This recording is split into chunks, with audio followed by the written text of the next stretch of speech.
Tintin é um grande clássico europeu, com histórias marcantes e personagens inesquecíveis, tudo vindo da cabeça do brilhante escritor belga Hergé, pseudônimo de Georges Remy.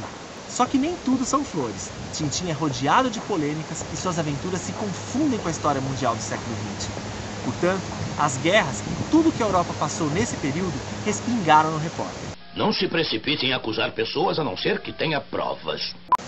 Segue o asterisco, que hoje irei mostrar um lado de Tintin que o torna mais humano, mas nem por isso tira dele sua condição de herói.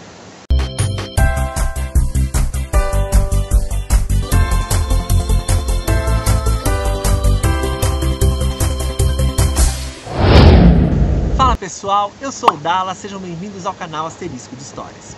Hoje teremos polêmica envolvendo Tintin, pois apesar de momentos fantásticos que passamos com ele, sejam nos livros ou em suas animações, alguns fatos e polêmicas passaram também pelo nosso repórter. E isso fez com que algumas pessoas torcessem o nariz para suas atitudes. Falando em atitude, eu sei que você aí também é cheio de atitude. Por isso não deixe de dar aquele like, que ajuda demais o nosso canal a seguir em frente e espalhar nossos vídeos para todo o YouTube. E é através desse like que nos orientamos sobre o caminho que temos que seguir. Seu comentário é muito importante e as sugestões também. Eu estou mais convencido do que nunca. Beleza? Então vamos em frente. Desde que Tintin nasceu, ainda em tiras de jornal nos anos 30, ele já chegou com várias polêmicas na bagagem. Nesse vídeo, irei mostrar vários momentos que essas polêmicas surgiram e as dificuldades passadas por Hergé, mas não vou me aprofundar em todas as histórias do Tintin, até porque nós já falamos aqui no canal sobre todo o histórico do Tintin. E se você ainda não assistiu, não perca a oportunidade, vou até deixar um card acima para você não perder. Uma pincelada sobre Hergé. Sem dúvida nenhuma, apesar de outras séries de livros que fizeram sucesso, como Joana, João e Macaco Simão, que eu já falei aqui, o card também está acima, Tintin foi sem dúvida seu maior sucesso e fonte de muitas alegrias, que persistem até hoje, mas também sua maior dor de cabeça. Em 5 décadas, ele lançou 24 livros oficiais e um deles incompleto, o último por causa da sua morte. Só que enquanto os fãs da série colecionavam seus livros, ele colecionou alguns processos, críticas e acusações por algumas, digamos, derrapadas de Tintin. Com 1000 trovões, Tintin! Desculpa. Podemos começar já pelo seu primeiro livro, Tintin no País dos Sovietes. De cara, eu já vou chamar um asterisco aqui.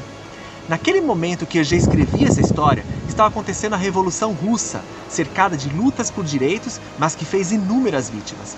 A Bélgica, assim como o restante da Europa, tinha uma visão muito ruim dos bolcheviques, que tomaram o poder de lá. Então, eles acabaram se transformando nos primeiros vilões de Tintin. Ressalte-se que Hergé era novo, tinha apenas 22 anos, e ainda no auge daquela luta pelo conhecimento, quando ele leu um livro com as condições de trabalho do regime socialista, e partiu para sua primeira aventura na União Soviética. E aí, já podemos ver o seu traço pesado em relação a esse regime, criando vários estereótipos, como Tintin dizer ao chefe do jornal onde trabalha que enviará cartões postais, vodka e caviar ao local, e seu cachorro Milu afirmar que lá estava cheio de ratos e pulgas. Um asterisco rápido aqui só para vocês entenderem, ainda mais para quem só viu a animação ou filme de Tintin. Nos livros, não é que Milu fala, mas você acompanha a linha de pensamento do cachorro. E muitas vezes você vai perceber que as opiniões dele podem ser ainda mais polêmicas do que o seu dono. E então, o que você acha? Apesar da grande polêmica, esse livro foi bem aceito, porque, como eu disse, os bolcheviques não eram bem vistos pelo mundo. Mas claro, é um livro que foi cortado quando resolveram fazer as animações, tanto pela Belvision quanto pela Nelvana, por motivos um tanto óbvios. Enfim, vamos seguindo. Se a União Soviética já trouxe alguns problemas, esse próximo, então, chegou a ser proibido em alguns países. Se trata de Tintin no Congo, a segunda aventura do repórter naquele tempo, visitando uma colônia belga, que só ficou independente nos anos 60, quando Hergé corrigiu algumas coisas do livro. Para se ter uma ideia, os congoleses eram extremamente submissos, e durante uma aula, Hergé chegou a falar sobre o país deles, a Bélgica, substituído nos anos 60 por uma simples aula de matemática. Sem contar o incentivo à caça desenfreada, que não cabe nos dias atuais, mas que era absolutamente natural quando foi criado. Chegou-se até um cidadão congolês, já neste século XXI, pedir para que Tintin no Congo fosse retirado das prateleiras, além das diversas ONGs pelo mundo, que defendem o direito dos animais boicotarem esse livro. Eu devia jogá-lo ao mar! Você está me ouvindo? Com vistas para o mar, formidável. Compreensível, mas por outro lado, precisamos entender que se trata de outra época e temos que explicar a nossos filhos ou familiares isso. Tintim na América quase ficou de fora também, mas resistiu ao cortar os índios da história. Se bem que também não pegou muito bem mostrar os norte-americanos simplesmente como um país dos traficantes. Só se for para homenagear o clássico Poderoso Chefão de Al Capone, que está presente na obra. Ouvi dizer que esse Tintim pode causar grandes problemas. Por fim, vou finalizar falando de outro livro polêmico lançado numa época difícil, a Segunda Guerra Mundial. Ó o avião da guerra aí. Se trata de Tintim e a Estrela Misteriosa. Quando a Alemanha nazista invadiu a Bélgica em 1940, Hergé optou por permanecer em seu país e seguir criando as tirinhas do repórter, o que muita gente o critica até hoje por dizerem que ele era simpatizante ao regime alemão. E para piorar, ele acabou se envolvendo numa polêmica nesse livro que alimentou ainda mais essa crítica. No livro A Estrela Misteriosa, ao acreditarem que estavam próximos do fim do mundo, 2 judeus apareceram na história perguntando se poderiam dar calotes em seus credores. Esse trecho foi retirado nas edições posteriores, mas o estrago já tinha sido feito. Isso além do fato do principal vilão do livro ser judeu. Hergé chegou a ser investigado pelo governo do próprio país e alegou desconhecer que o sobrenome que ele colocou nos personagens eram sobrenomes judeus. Ele até chegou a mudar o sobrenome de Blumenstein para Bullwinkel, mas adivinhe? Ele acabou colocando outro sobrenome judeu. Ainda bem que Hergé foi inocentado, e assim continuou a criar novas histórias de Tintim sem reservas. Finalmente você teve juízo. Tem também as pessoas que falavam que Hergé era misógino, por não ter quase nenhuma mulher nas aventuras de Tintim. A exceção é a ótima personagem Bianca Castafiore, o roxinol milanês, mas que não adiantou muita coisa.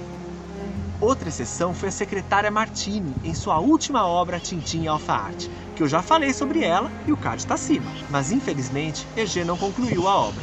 Só se fosse pelo lado de Rodier, que deu um final interessante para ela, mas aí não dá para saber se Hergé seguiria pelo mesmo caminho.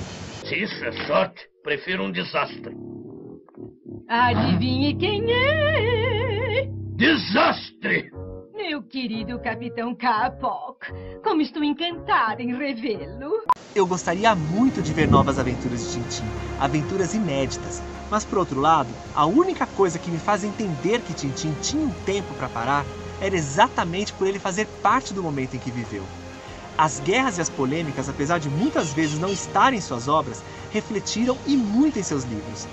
O herói loiro, europeu, desbravador, trazendo conhecimento aos países menos afortunados. Por outro lado, a Segunda Guerra Mundial, que trazia o pior momento para o mundo, nos deu a oportunidade de ler um dos maiores sucessos do livro de Hergé, escolhido para virar live action, O Segredo do Unicórnio, uma obra cheia de aventuras e alienada da realidade, já que a Bélgica estava sob domínio da Alemanha nazista e não poderia fazer nenhum tipo de crítica. Melhor para nós, que fomos brindados por uma ótima história que ainda trouxe a sequência O Tesouro de Rakam Terrível. A falta de liberdade no criar é terrível, com toda a certeza, mas muitas vezes nos obriga a sermos ainda mais criativos, e isso também reflete nos grandes escritores e pensadores. Fim. Pessoal, não esquece de deixar seus comentários, eles nos orientam o caminho que podemos tomar e sua sugestão pode estar entre os nossos próximos vídeos. A gente ainda não é um canal tão grande, então eu sempre estou lendo os comentários seguindo sugestões. Por isso, aproveite e já se inscreve no canal e ative o sininho, porque eu sei que teremos ótimas sugestões e assim, novos vídeos irão e você não vai perder nenhum, beleza? Então, um grande abraço e até o próximo vídeo de Tintim ou de qualquer outro ótimo personagem que surgir. Até a próxima!